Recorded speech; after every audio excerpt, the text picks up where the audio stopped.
I used to be overwhelmed managing my diabetes and helping my husband keep his blood pressure in check. Then I got Teladoc Health through my TRICARE benefits at no cost to me. Teladoc Health offers support for diabetes, hypertension, and even weight management. See if you're eligible today at teladochealth.com/TRICARE-West.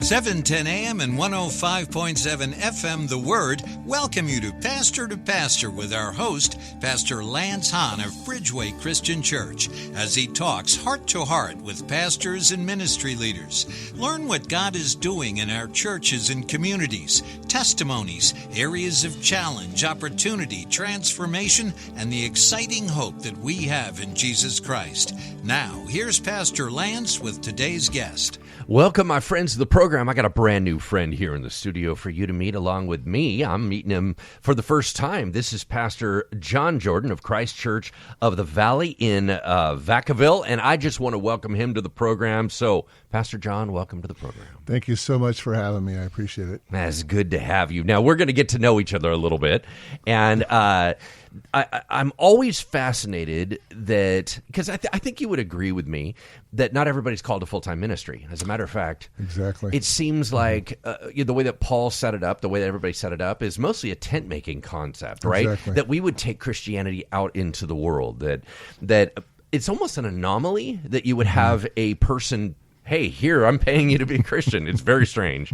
And so when we are called, there's a kind of a whole different way of living. We get insulated and isolated and stuff like that. But what I think is so fascinating is that in your story, it's been kind of intermixed throughout the time. So if we could zoom all the way back, I hear you grew up in the great metropolis of Winters, California. Yeah? Yeah, exactly. When my dad bought the house in 1971, they said if there's two cars on Main Street, it was a wedding or a funeral. I love that. Now, I was born in 1971, so he got the house same time I was born. Me too. I guess we got that in common. Oh, are you born in 1971? Yep, okay. Exactly. I'm December 31st. I barely got in under the wire. May 20th, but I got half a year on you. Yeah, you do. You're my elder now. You know what's strange, too, is your last name is Hahn. That's my middle name because it was my mom's maiden name. No way. Yeah, we might be related. Spelled same way? H-A-H-N? H-A-H-N, yep. Oh, my gosh. I don't know German anyone. for rooster, by the way. Yes, it is. All right.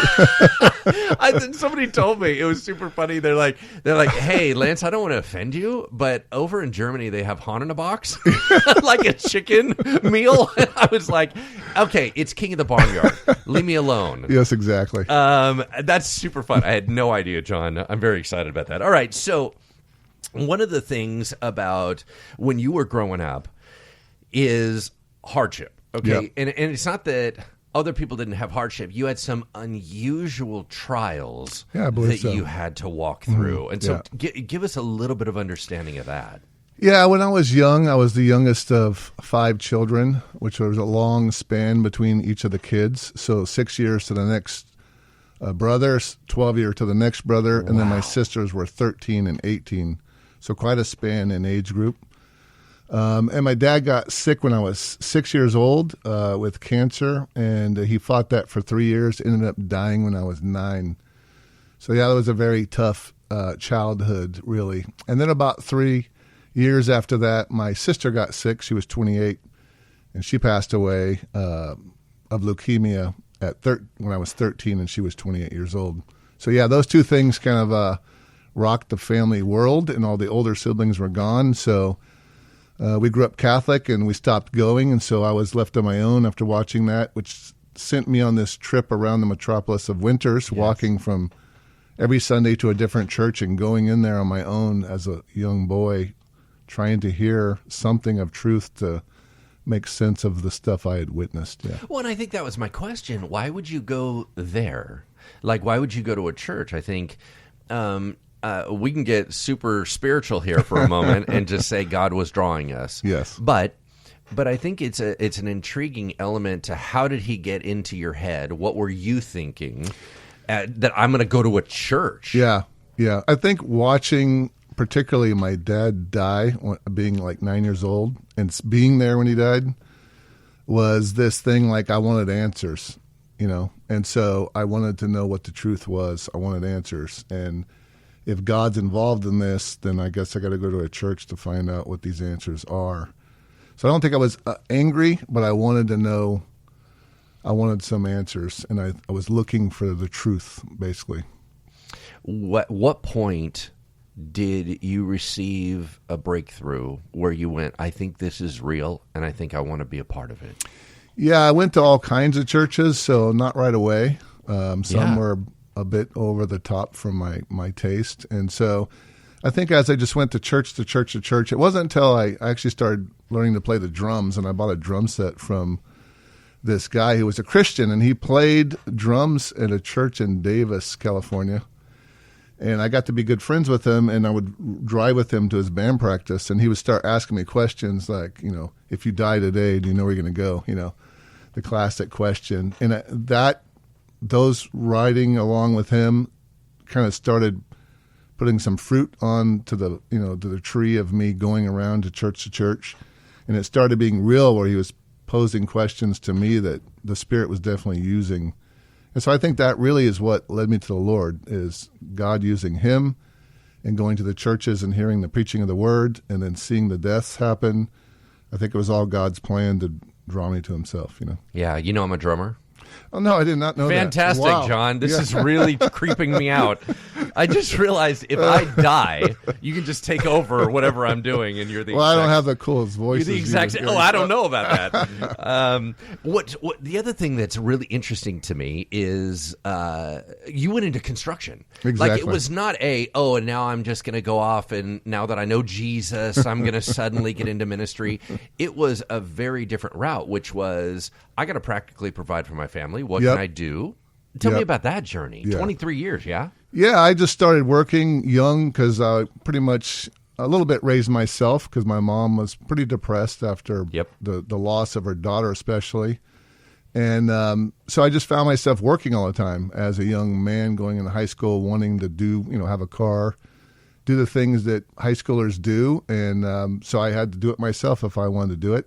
So I think God used that to put a good work ethic in me. And so I did grow up fast, but I don't look back on that in a negative sense. I'm thankful because I got put on a trajectory that was different, but it was good for me. And then as soon as I started being in the work world and dating my wife now, but she was a high school sweetheart, dating her, working, they were going to church all the time. I grew up Catholic. We very rarely went to church. And so I saw something in her family that I wanted. I saw something in the guy who sold me the drums that I wanted. And so I think God used all those things to kind of put me on this trajectory to work, but then I wanted to serve him, right? And so as soon as you have a guy come along to say, hey, you have some giftedness, and you're like, no, you kind of run from it at times. And so I think I did that at first. I ran from it and pushed it back until finally I'm like, okay, God, if you want me to do this, I'll try, And then lo and behold, one thing after the other, you start serving and teaching and going to different levels of smaller group to larger group to Sunday school to filling in the pulpit. And God just started doing that to me pretty early in life, my early 20s, doing that. Yeah. It mentions that at some point you got into North Creek Church. Was that the first official? Yeah, no, that was like in the last 5 years. So, interesting. Because they're all the way in Walnut Creek, and I live in Vacaville. Yep. So during COVID, the church I was going to had radical shutdown stuff happening. And so I kind of got unplugged from stuff I was doing. And so I was doing seminary work at North Creek Church. They're the extension campus for Master Seminary. Right. And so I just started, because of having that connection, started going to church there on Sunday mornings, then ended up becoming a member there because I wanted to serve the Lord, and you have to be a member there to do really a lot of things. And so became a member, started serving the Lord in that way, got to know Kent Dresdow, the pastor there, who also has on your sister network a radio station, program. Yeah. Right on. So getting to know him, and he was one of my profs and also my pastor, and so I started serving there, teaching at different levels there, did a pastoral residency there. And then he ended up tapping me and saying, hey, we're going to plant churches, and we'd like to send you like first or right away, And I'm like, oh, I don't know about that, And then where they wanted to plant it was Vacaville. That's where I lived, and I was commuting in the Walnut Creek. And so we planted it 2 years ago, North Creek Church. Yeah. Wow. And so, North Creek Church. And then how long were you there? I was serving there for 3 years. Okay. Yep.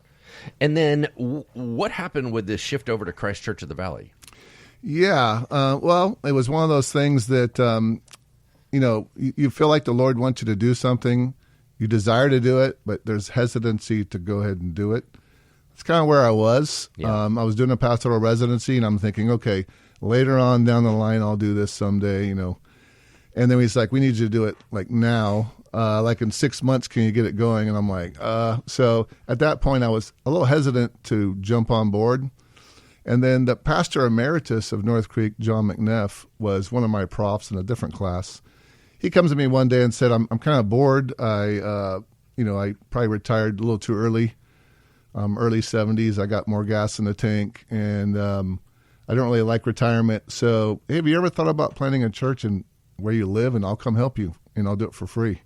And so I said, I got in the car, and there was some tears shed. I called my wife and said, I think the Lord's making it crystal clear. Like, this guy's saying, let's plant a church.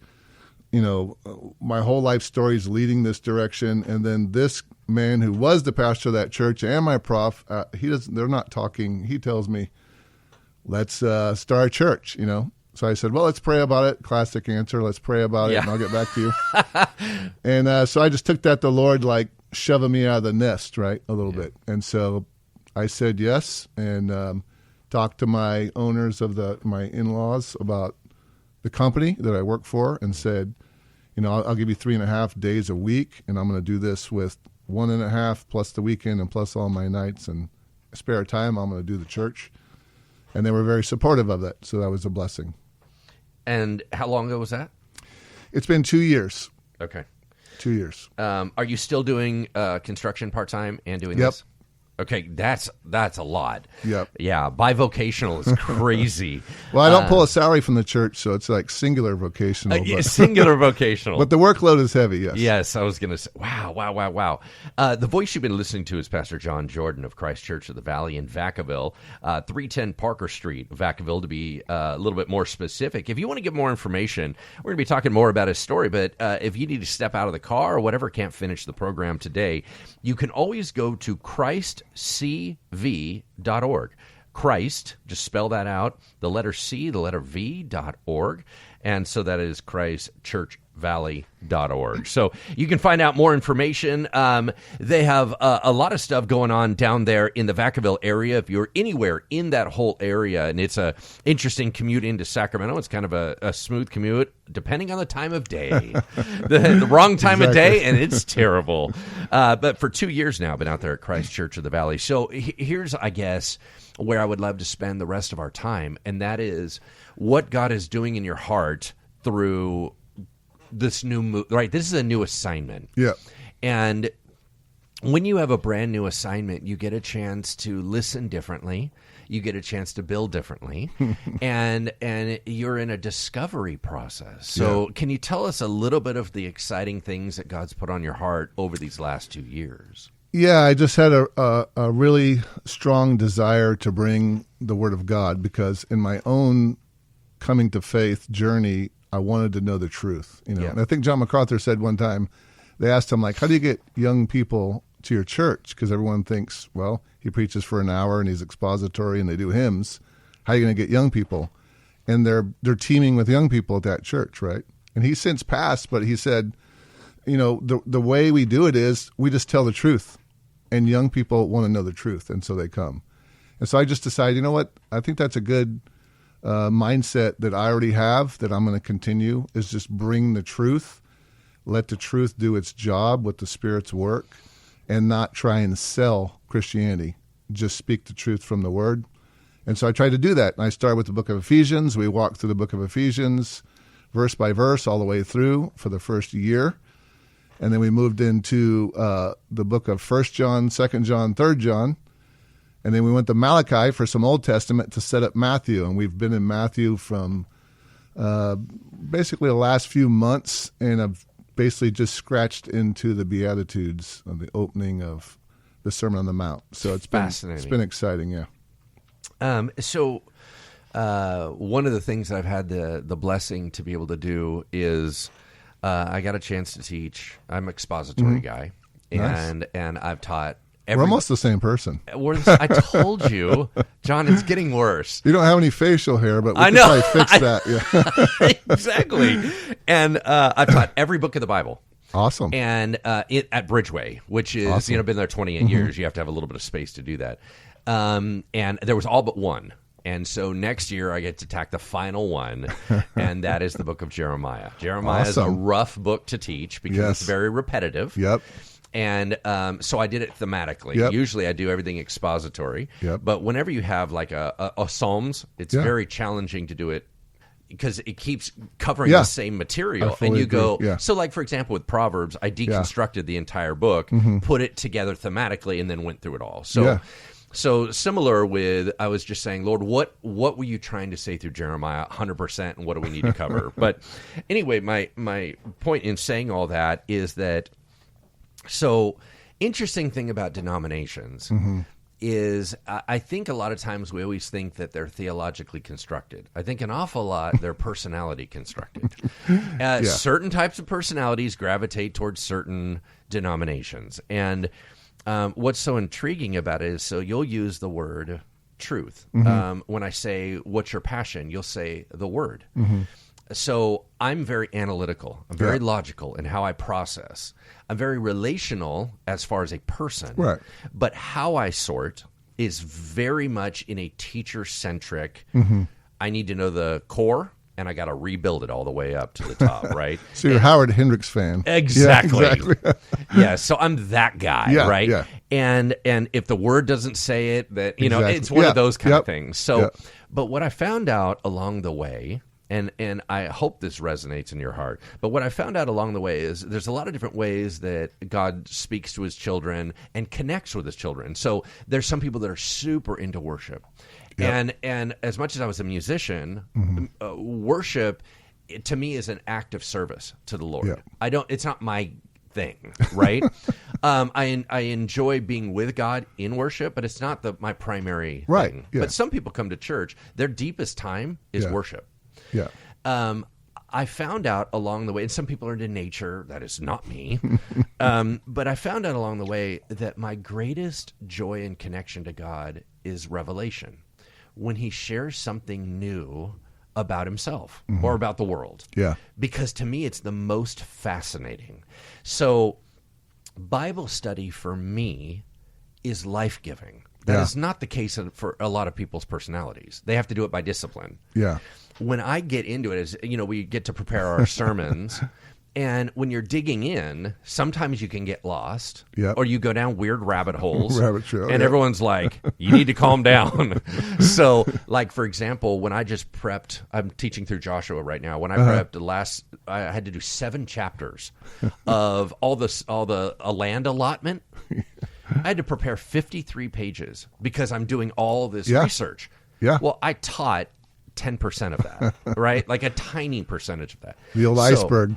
Yeah, Yep, exactly. exactly. But I think for you, and what I was hoping would resonate is when you say, like, for example, if you and I were going to go get coffee, I would keep asking you questions about you. Yeah. Because it helps me get Yeah. to know you, and then I can love you more.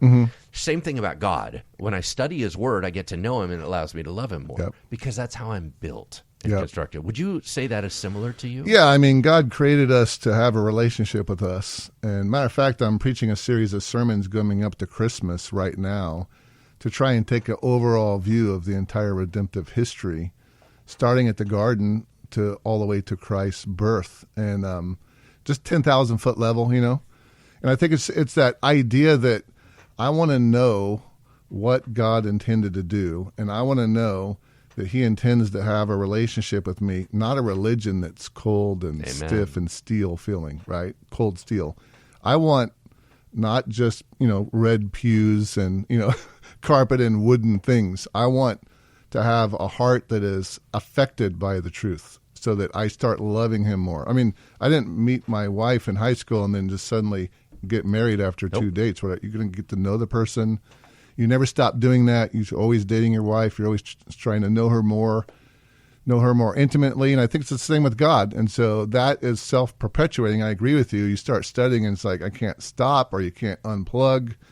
You go to bed, you might stay up late one night, 2 a.m, you go lay to bed, and you can't go to sleep because you're just, chewing on everything you just went through. And it's exciting, and I do love that part. And I think that's the greatest joy of preaching so far, weekly for me, is I've got so much more than I can give out. Yes. I've been given so much more that is a blessing. And you always hear people say that, and you're like, yeah, sure, that's not true. But it is. I think it is a true fact. I think especially for guys like us, in the way that we get to know the Lord, yes, in the way that we process, it's a richness. And we get a little Bible obsessed. And so, yes, I'm that guy as well. One of the things you said that makes me laugh is anytime, because the way that I construct things is you go, give me the big picture and then help me to break it down. Then I'll look at the pieces and analyze it. Yeah. Every sermon goes, it all started in the garden, right? Because you realize everything kind of kicked up, right? Yeah. Like there's an intention that was cooked in there, and you went, oh my gosh, we've been kind of reverberating from that ever since.